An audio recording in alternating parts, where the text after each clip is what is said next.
Have you ever wondered how apps and systems are designed in a structured and reusable way?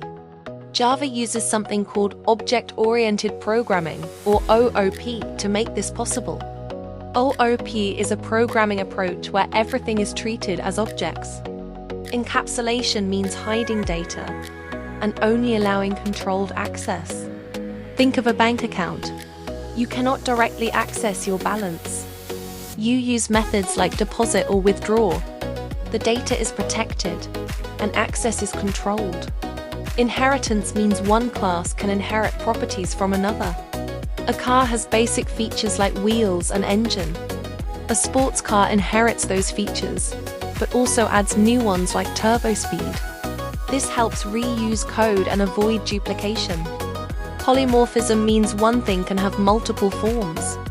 A person can be a student, a teacher, or an employee depending on the situation. In Java, the same method can behave differently based on the context. Abstraction means hiding complex details and showing only essential features. When you drive a car, you use the steering wheel and pedals.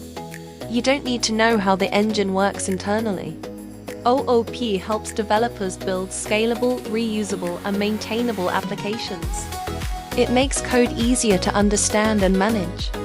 In interviews, remember the 4 pillars of OOP: encapsulation, inheritance, polymorphism, abstraction.